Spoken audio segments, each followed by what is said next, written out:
yeah, overall, I think this arc overall defined Yusuke as not define him as a character as a whole, but help the define him moving forward.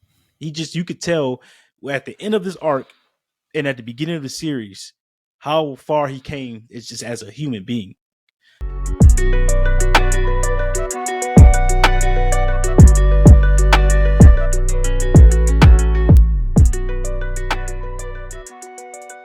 Character development throughout this arc.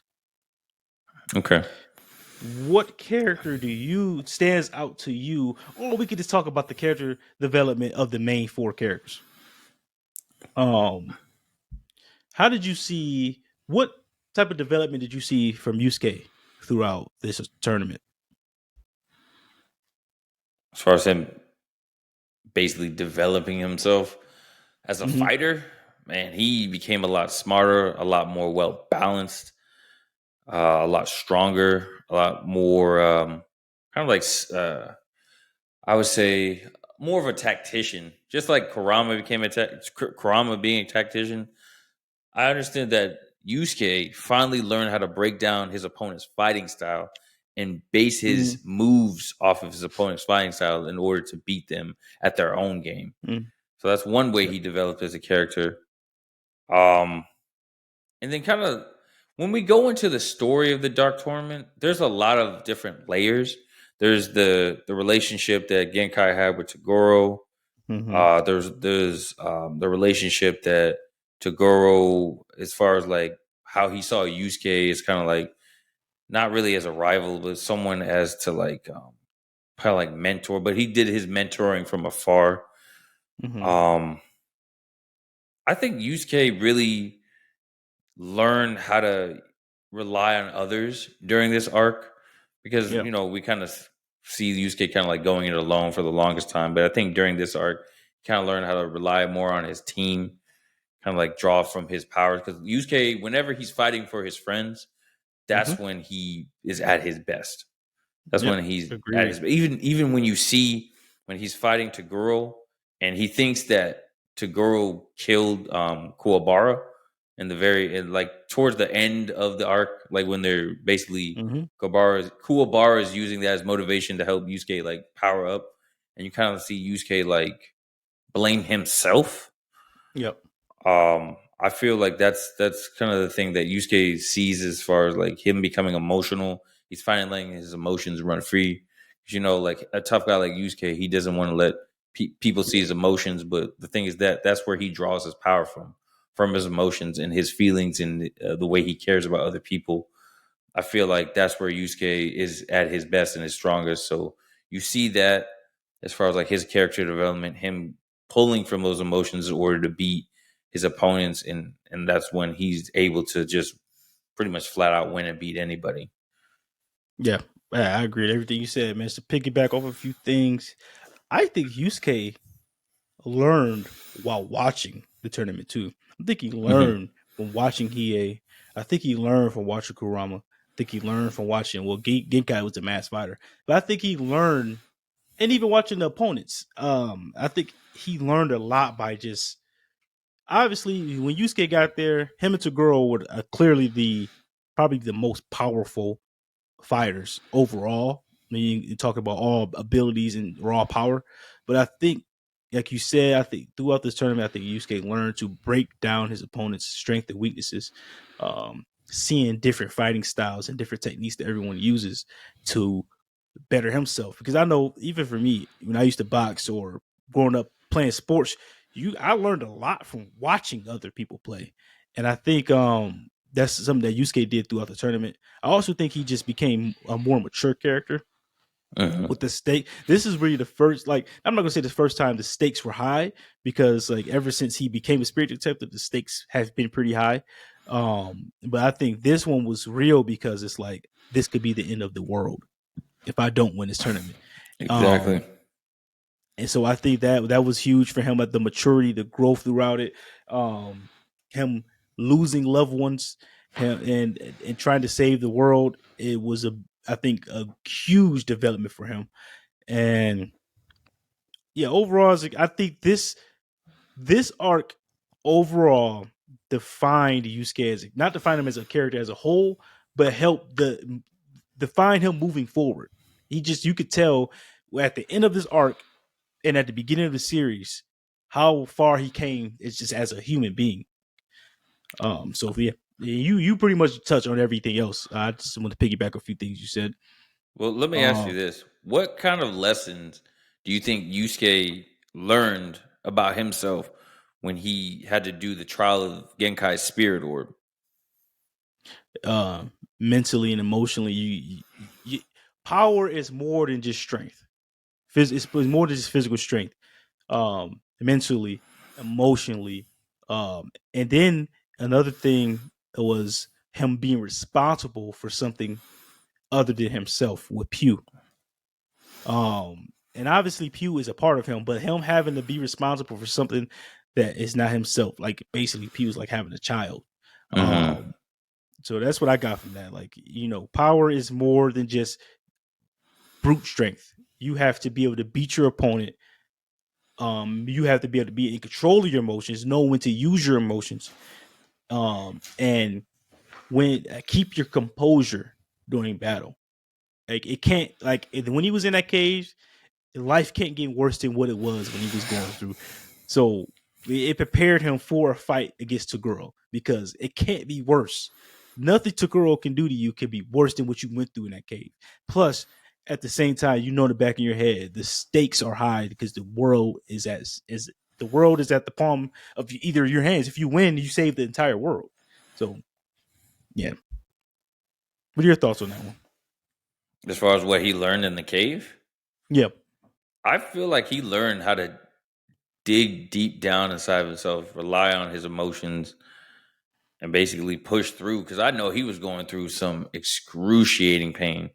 Mm-hmm. But it's just like Absolutely. the way I see it, like this. There was a point where Genkai wanted to remove the orb from Yusuke, and the thing is this: she felt like it was too much for him. Like she had pushed him, he wasn't ready. But Yusuke stopped her from taking the orb, and she was saying, like, no, I can do this. Like, I believe in Mm-hmm. myself. Like, I have confidence in myself that I can do this. He didn't necessarily say it like that. He said it the way Yusuke would say it, like, screw Yeah, you, you old I'm bitch. no, He yeah, called her an old exactly. bitch. Old Yeah. hag.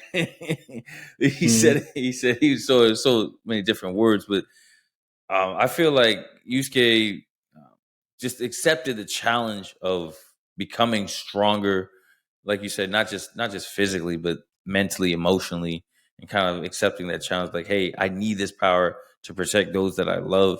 I need this power to become better and to defend what is right. I don't want to, I there's so many aspects as far as like what he did after the trial of the spirit orb and how he had finally matured and become the fighter that he was supposed to be, Mhm. not just with physically, but mentally, emotionally, and then just being able to defend his friends and defend his loved ones. I feel like Yeah. that's what the trial of Genkai Spirit Orb really taught him. Yeah, bro. It made him a better spirit detector overall because Hmm. he went from being a hot headed, selfish kid to a selfless hero. I think that's where this is where Yusuke became a hero. Hmm. This is the dark tournament. What about so we already touched on Kurama. Basically, Kurama went from a strategic fighter. He's a calculated strategic fighter, and then he's trying to reconcile with his demon form, but he knows he needs his demon form to fight some of these people, to save his loved ones. So, we basically already went through a lot of Kurama's development throughout the Dark Tournament. Unless you had something to add to it. No, we pretty much hit everything. I mean, I know Karama. The thing is this: Karama really didn't have to, as a person, he really didn't have to develop. I just feel like you were saying, he had to reconcile with that past, his Hmm. past demon form. Because Yoko Karama, he's heartless, ruthless. Yoko Karama is probably he was a lot more selfish. He was just Hmm. more out for himself as being like the legendary bandit, what he could get out of his pursuit. But as Hmm. far as like Karama developing, I think he was ready to develop as a person before the dark tournament. I think the Dark Tournament helped him grow as a like to navigate his moral dilemmas. He knew he knows his past. He knew who he was and who he is. And Hmm. I think he was trying to hide that. But I think throughout the tournament he figured out I don't have to hide it. I just have to accept it. And I Yeah, think man. it made him more powerful moving forward. So I think that was a huge character development with him. Because he tried to be the best human being he could be because he knew his past. But I think it made him a better character when he just accepted it. I True. accept what I did. I accept who I was and who I am. I don't have to be that anymore, but I can still be a powerful character and with that aspect of my life, if that makes sense. That's a powerful message because realized that he can't change his past. He can only do what positive things in the future, in basically in Mm-hmm. his present and the future. Like he can't really go back and reconcile all those things. He can just do what is right in the moment now, and that's one of the things you really learn from Kurama. The fact that you can change, you can Mm-hmm. make you've made mistakes in the past, yes, but it's what you do now to help Yep. build your present and future. It's what you do in the moment. That's who makes you are. You get to wake up every day and choose to be who you are. And that's what Mm-hmm. Kurama teaches us. Yep. And I think yeah, that's a huge growth for him as a character going forward. Um Kuwabara, I mean, before the Dark Tournament, Kuwabara was more of the comic relief type character. I Hmm. think during the tournament he developed more as a fighter. Um and his determination to protect his friends and family became more profound throughout the Dark Tournament. Um and obviously we already pointed out the Elder Toguro fight, pointed out his determination, bravery, and the unwavering bond he shares with his teammates. And I think the Dark Tournament also made Hiei and Kuwabara closer and accept each other and for who they are. And I think they helped them bond a little bit through Hiei seeing how brave Kuwabara was, and and Kuwabara earning Hiei's respect. I think was a big thing, big for me, a big part of the Dark Tournament. As far as Kuwabara's development, he's Mr. Reliable. He is, man. Like we said, he has the most heart. He was really out there to protect, not alongside with Yusuke, to protect his loved ones, to protect his family. Mm-hmm. Also, he was out there fighting for Yukina, obviously, but um, yeah, man. That's funny. But That I just like the way Kuwabara developed. He became a lot more mature. I mean, he always saw Yusuke as a rival, but I feel like he was still on par with Yusuke even throughout the Dark Tournament. Even though Yusuke obviously was super freaking powerful, I still feel like Kuwabara was still holding his own. mm-hmm. And then as far as Hiei, I think Hiei obviously when we first introduced to him as a ruthless, cold fighter. But I think he may have one of them. He had a substantial growth during the Dark Tournament. Um, you could tell with the interactions with his teammates. Especially like we already know Kurama already knows him, but I think Yukina kind of brings out a softer side in Hiei, the deeper layers of his personality. I think he develops. Think the Dark Tournament is where he develops that strong sense of camaraderie. Like I just said that completely wrong, but You said you trying to say camaraderie? yeah, strong sense of that and bond and friendships throughout the tournament and in respect.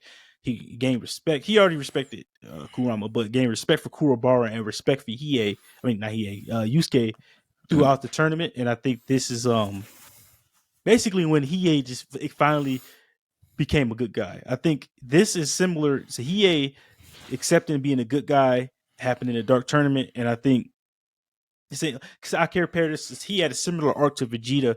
Vegeta finally accepted being a good guy. I think probably during the Cell Saga at some point, but he just full out good guy. Um, so yeah, I think that's the kind of arc he had in this tournament. He went from being kind of an anti-hero. He's a villain sometimes. He came as a villain. He's fighting because he has to, because he's forced to, if he wants to Koema to, basically to yeah. live. So and then now he's doing it because now he's fighting after the Dark Tournament. He's fighting because he cares about his friends. He has friends now, and I think that was the biggest growth for him. Yeah, to me, he kind of like similar to what Yusuke was learning how to rely on other people, and the fact that you don't have to go it alone.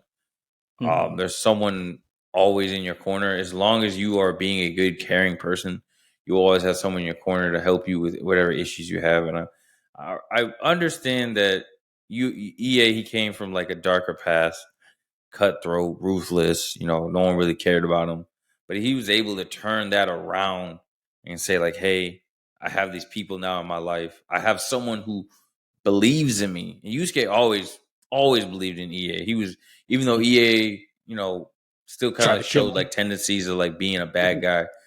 Yusuke Yeah. was like, "Nah, man, he's a good guy. I trust him." Because Yusuke has the ability to look at you. He looks past Mm-hmm. all like your past. He looks past like all the things you've done wrong, and he just looks at you as a person and sees who you are, sees your character, and he's able to judge who you are as basically like basically as like a person. That's why he's probably one of the most pivotal pieces when it comes to the whole story, when it comes to his character development in this arc Mm-hmm. anywhere. But Yeah, that's a good point. Let me think about that. yeah, That's a really good point. EA, I mean, I wish I could, say more about his development as a fighter, but yeah, no, him as a character, I really think he grew a lot. Yeah, Yeah. like he as a fighter, doesn't his fighting style doesn't change much throughout the series. But I think like the Dark Tournament, his development as a character is substantial. If that makes sense, because he's been the same fighter. He's gotten better. He gets better, but he's still the same fighter. If that makes sense, I just think as a character, he's fighting for something other than himself now, and I think that's what helped. He he's fighting for his team. He's fighting for his sister. He's fighting for something more than just him. And it's bigger. He realized throughout the tournament, it's bigger than just me. Initially, he was there to test his strength, and then by the end, he earned so much respect for characters that he didn't respect at all, such as Yusuke and Kuwabara. I'm not gonna say he didn't respect Yusuke, but he earned he gained a lot more respect for Yusuke throughout the tournament, and Kuwabara earned his respect throughout the tournament. So I think as a character, he grew a lot. As a fighter, we already knew who Hiei was as a fighter. He was the best fighter going into the tournament on the Team Urameshi outside of Genkai, and that didn't really change much until Yusuke really got the Spirit Orb. But going into the tournament, before the tournament, he was the best fighter. Going into the tournament, he was the best fighter until Yusuke leveled up on him. But Pretty yeah. much. Yeah, because we didn't know that EA had Dragon of the Darkness Flame in that back pocket until he pretty much whipped it out in the first fight that he had. I was like, God damn, we'll save that for later. He's like, nah, man, Is we're that gonna the use it best now. attack in the show? Is that the best attack in the show? Dragon Spirit of the Darkness, or what is Or it? not even an attack? What is it called? It's not an Dragon of attack. the It's an Darkness Flame. yeah. It's not necessarily an attack. It's an ability. What's the word I'm thinking of? A technique. Is that the best Technique. technique in the Damn. series? I don't know, man. I it it could be. It's up there. Outside of the spirit gun? Yeah, Spirit Gun. Who else? But Yeah, when you it's think some about other. it, the spirit gun is kind of basic. It's just you can just Mhm. make it bigger. You can just make Yeah, it bigger based on your spirit energy. and I'm trying to think. Hold on. There are weaker characters that got dope abilities and techniques, but the Dragon of the Darkness Flame is just so fucking iconic, bro. It's when he uses, it's like, dude, what the fuck? There are people who get tattoos of that on their arm. Yeah, bro, it's iconic. It's one of the more iconic wise. It's I think the only attack is more iconic in the show is the spirit gun because it's it's popular. But the Dragonlance of Darkness Flame is when you mention that attack, that person knows something about anime and manga. Here's the thing. Comparatively to this, if you compare it to the spirit gun, it's just one blast. The Dragon of the Darkness Flame, like it pretty much destroys the terrain and everything around. Like it's like it doesn't let the person using it really control it. It's just like it just sprouts up and just starts destroying things. Hiei is just powerful enough to get some kind of grasp of control over it, because he's literally summoning a dragon. Yeah, he's more of just a conduit. He's just basically a conduit to release the dragon. It's not really EA power. I feel it just feels like he just summoned the dragon and then here you go. Until he exhorted, which is freaking crazy. But